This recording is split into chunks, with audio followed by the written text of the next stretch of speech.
And if you want it, yeah, you can lean on me. She said my breasts, they always will be open. Baby, you can rest your weary head right on me. There will always be a space in my parking lot when you need a little coke and sympathy. Yeah, we all need someone we can dream on. And if you want it, baby, you can dream on me. Yeah, we all need someone we can dream on. And if you want to, you can dream on me. I was dreaming of a steel guitar engagement when you drank my health instead of jasmine tea. But you knifed me in my dirty, filthy basement, baby. That jaded, faded, junkie nurse, what a pleasant company. Well, we all need someone we can be on. And if you want it, baby, you can beat on me. Take my love, take my lane, take my anything you want, take my head. Don't take my head now, baby, no. Yeah, we all need someone we can bleed on. And if you want it, baby, you can bleed on me. Yeah, we all need someone we can bleed on. And if you want it, baby, you can bleed on me. You want it, baby, you can bleed on me. You want it, baby, you can bleed on me. Someone to bleed on. And you want it, baby, you can bleed on me. Bleed it alright, baby. Bleed it alright. Alright, just let it bleed all over me. Bleed it alright, baby, let it bleed. Just let it bleed, baby, let it bleed.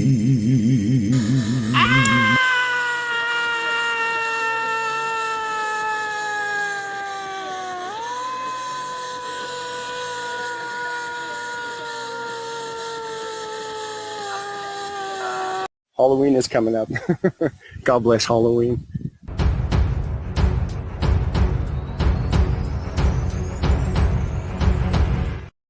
God bless us all.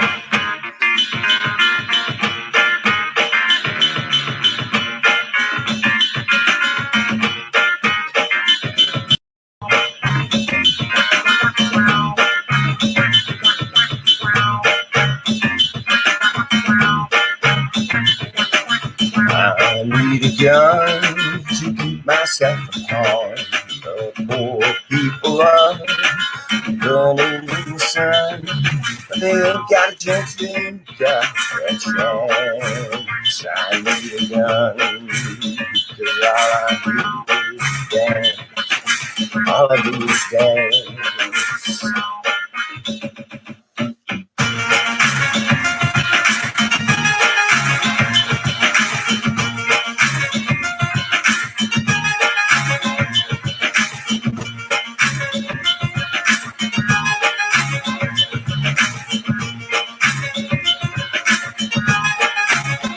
I need a gun to keep myself from harm.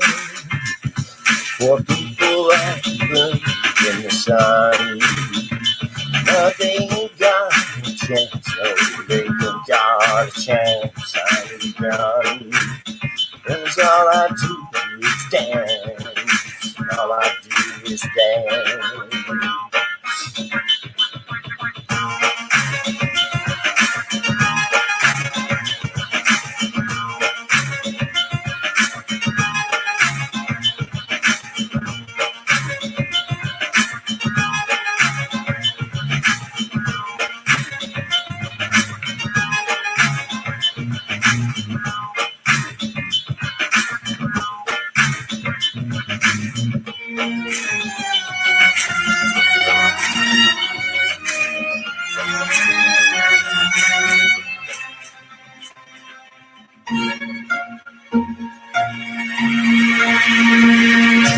In my backpack, I got my act right. In case you get very difficult to resolve anything with anger and discontent.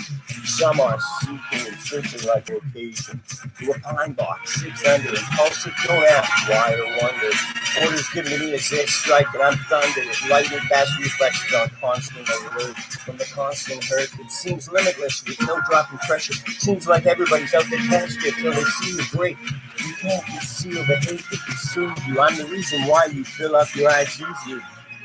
Chill with your old lady if you chill. I got 90 days visit, and I feel with you from the things that I've seen. Your water's from a bottle, mine's from a canteen. At night I hear the shots ring, so I'm a light sleeper. The cost of life seems to get cheaper. Out in the desert with my street sweeper. The war is over, so says the speaker. The flight's too long for me to hear mine just a car. So you get fast. Remember when I used to dance, man? All I want to do is dance. Dance. All I want to do is dance. I need a gun to keep myself from harm. Myself from harm. Been locked up somewhere you shouldn't be and you need help. Talk to King Key Locksmiths. Well, welcome to my live stream, everyone. This is live. There's no question about that. It's live. That's why I'm messing this up so badly. Well, God bless. And thanks to my sponsors, King Key Services. Thank you so much, everyone. This is live. What?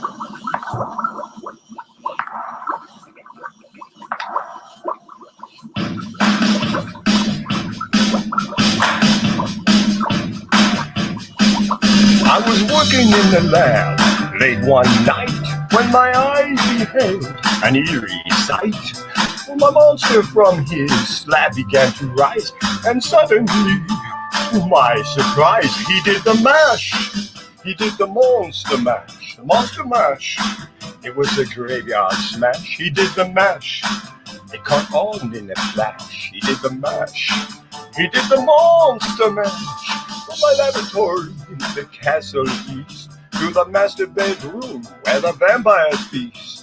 The ghouls all came from their humble abodes to get a jolt from my electrode. They did the mash. They did the monster mash. The monster mash. It was a graveyard smash. They did the mash. It caught on in a flash. They did the mash. Hey, they did the monster mash. The zombies were having fun. The party had just begun. The guests included the Wolfman, Dracula, and his son. The scene was a rockin' and the digging the sounds. Igor on chains, backed by his big hound. Coffin bangers were about to arrive with their own group that creeped to Goodbye. They played the mash. They played the monster mash. Monster mash. It was a graveyard smash. They played the mash. They played the monster mash. Out from the coffin, Drag's voice. Seems he was troubled by just one thing. He opened the lid and shook his fist and said, "Whatever happened to my Transylvania twist? It's now the mash. It's now the monster mash. And it's a graveyard smash. Caught on in a flash. It's now the mash. It's now the monster mash. Now everything's cool. Drag's part of the band. And my monster mash is the hit of the land. For you that even this mash was meant to. When you get to my door, tell him Boris sent you. He did the mash. And then you can mash all night. Monster mash. And do my graveyard smash. You'll catch on in a flash. Then you can monster mash. Mash good now, Igor. You impetuous fool. Mash good now. No.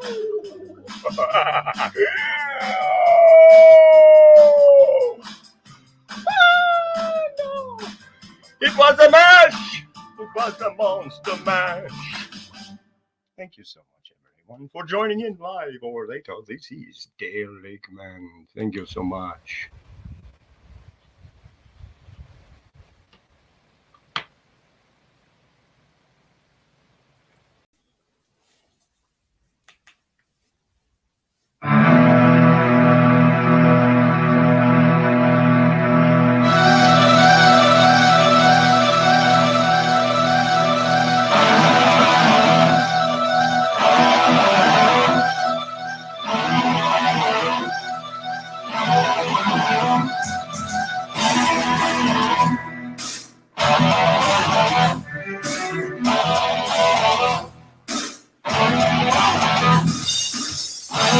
Mesmerize slowly till I can't believe my eyes. Ecstasy controls me. What you give just serves me right. Without wanting you here, like the magic you appear. I taste the fear. I'm so afraid, but I still keep the flame. In the night, come to you. I want your touch of evening. In the night, please set me free. I can't resist the touch of evening.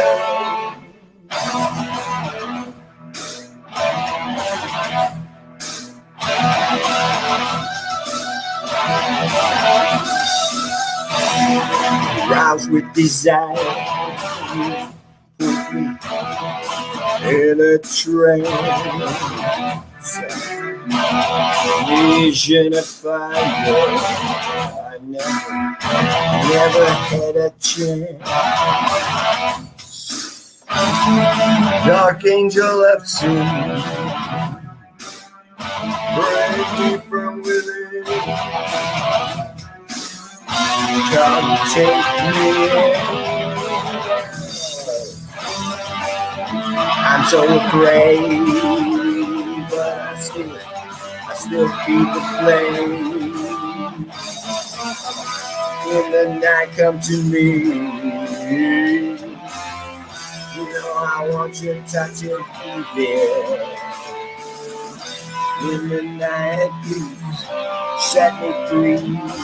I can't resist the touch of evil.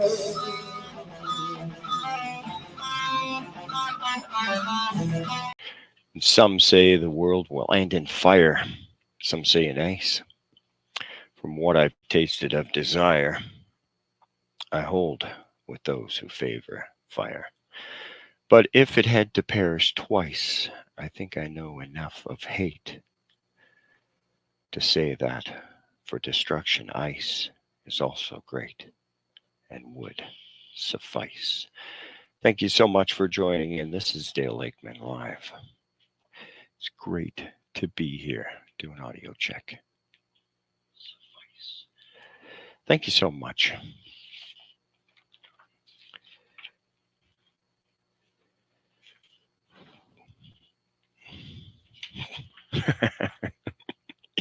True, true, very true.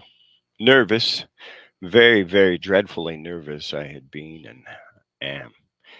But why will you say that I am mad? The disease had sharpened my senses, not destroyed them, not dulled them, but all was the sense of hearing acute. I heard all things in the heaven and the earth, and I heard many things in hell. Now, how then am I mad? Hearken and observe how healthily, how calmly I can tell you the whole story. It is impossible to say how first the idea entered into my brain, but once conceived, it haunted me day and night. Of object there was none, passion there was none. I loved the old man. He had never wronged me. He had never given me insult. For his gold I had no desire. I think it was his eye. Yes, it was this. He had the eye of a vulture, a pale blue eye with a film over it. Whenever it fell upon me, my blood ran cold, and so by degrees, very gradually, I made up my mind to take the life of the old man, and thus rid myself of this eye forever. Now, this is the point. You fancy me mad. Madmen know nothing, but you should have seen me. You would have seen how wisely I proceeded, with what caution, with what foresight, and with what dissimulation I went to work.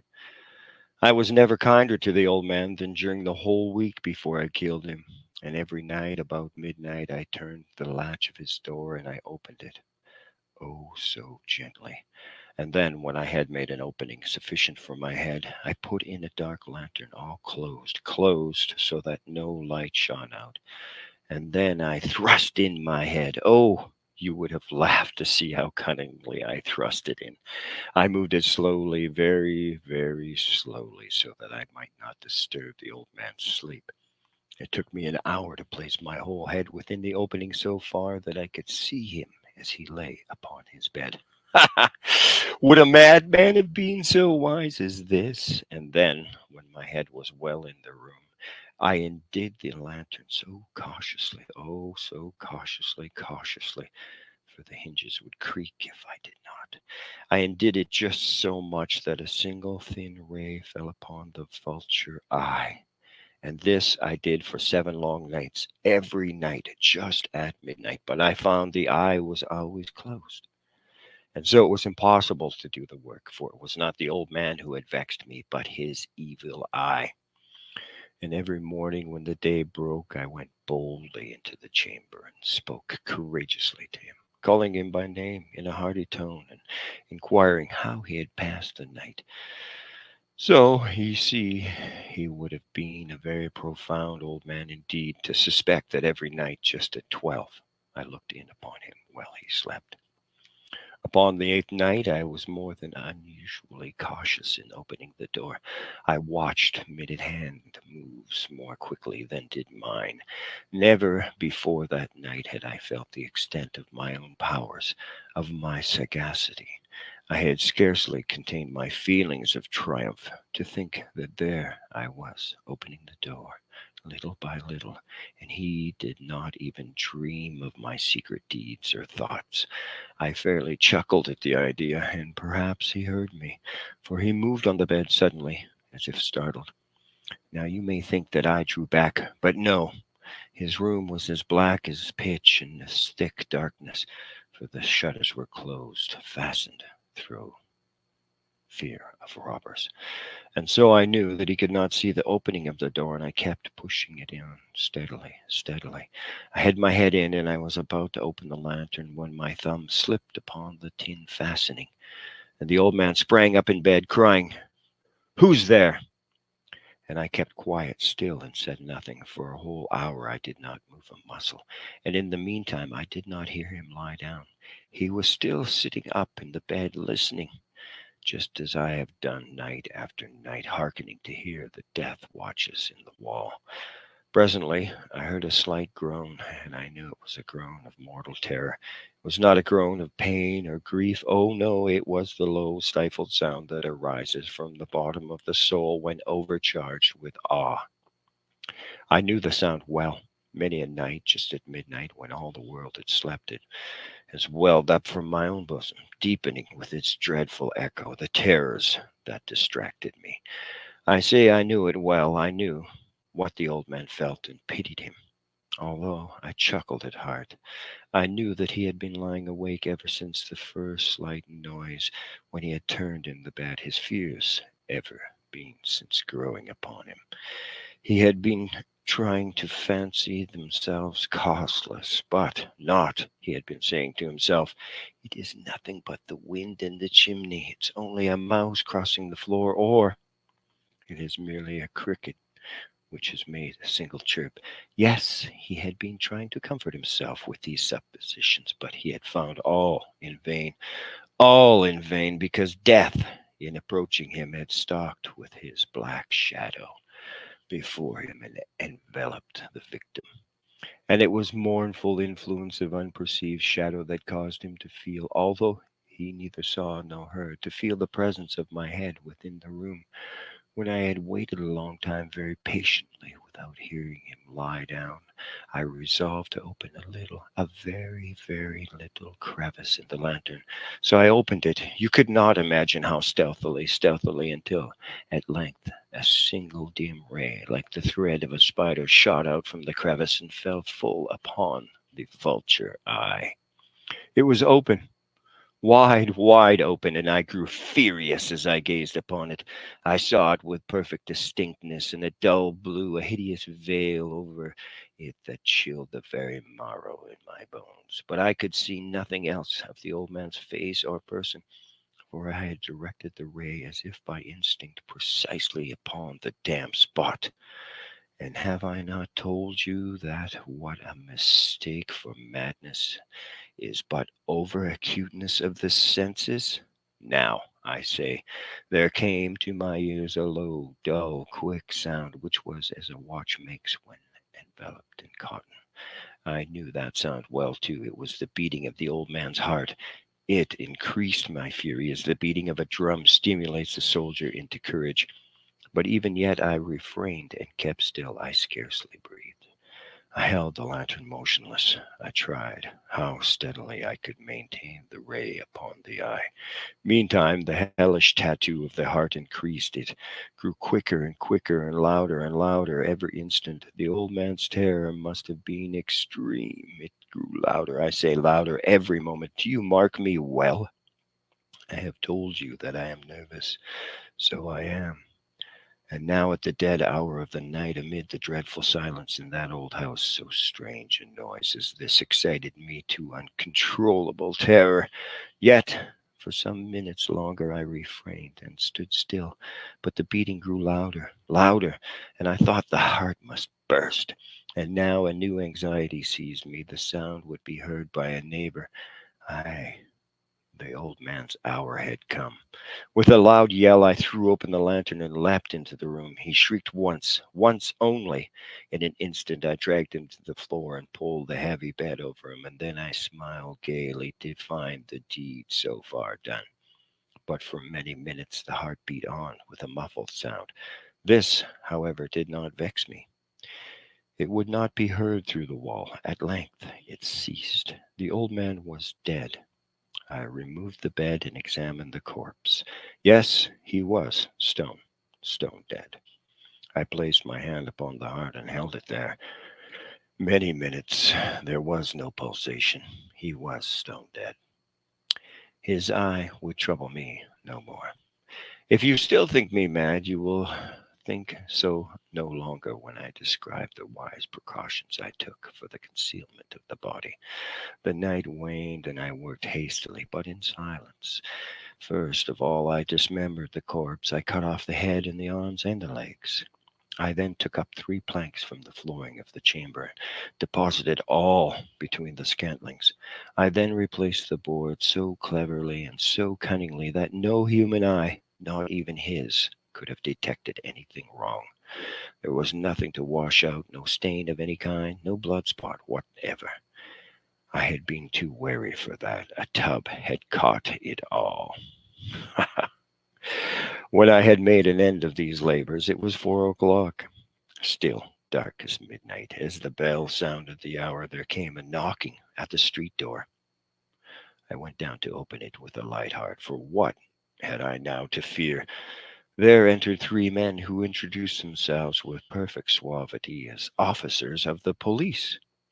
A shriek had been heard by a neighbor during the night. Suspicion of foul play had been aroused. Information had been lodged at the police office, and there the officers had been deputed to search the premises. I smiled, for what had I to fear? I bade the gentleman welcome. The shriek, I said, was my own in a dream. The old man I mentioned was absent in the country. I took my visitors all over the house. I bade them search well. I led them at length to his chamber. I showed them his treasures, secure, undisturbed. In the enthusiasm of my confidence, I brought chairs into the room and desired them here to rest for their fatigues, while I, myself, in the wild audacity of my perfect triumph, placed my own seat upon the very spot beneath which reposed the corpse of the victim. The officers were satisfied. My manner had convinced them. I was singularly at ease. They sat, and while I answered cheerily, they chatted of familiar things. But ere long I felt myself getting pale and wished them gone. I My head ached. I fancied a ringing in my ears, but still they sat and still chatted. The ringing became more distinct. It continued and became more distinct. I talked more freely to get rid of the feeling, but it continued and gained definiteness until at length I found that the noise was not within my ears. No doubt I now grew very pale. But I talked more fluently and with a heightened voice, yet the sound increased, and what could I do? It was a low, dull, quick sound, much such a sound as a watch makes when enveloped in cotton. I gasped for breath, and yet the officers heard it not. I talked more quickly, more vehemently, but the noise steadily increased. I arose and argued about trifles in a high key with violent gesticulations, but the noise steadily increased. Why would they not be gone? I paced the floor to and fro with heavy strides, as excited by fury of the observations of the men. But the noise steadily increased. Oh God, what could I do? I foamed, I raved, I swore. I swung the chair upon which I had been sitting and grated it upon the boards. But the noise arose over all and continually increased. It grew louder, louder, louder, and still the men chatted pleasantly and smiled. Was it possible they heard not? Mighty God, no, no, they heard, they suspected, they knew. They were making a mockery of my horror. This I thought, and this I think. But anything was better than this agony. Anything was more tolerable than this derision. I could bear those hypocritical smiles no longer. I felt that I must scream or die. And now again, hark! Louder, louder, louder. Villains! I shrieked. Dissemble no more. I admit the deed. Tear up the planks. Here, here. It is the beating of his hideous heart. The Telltale Heart.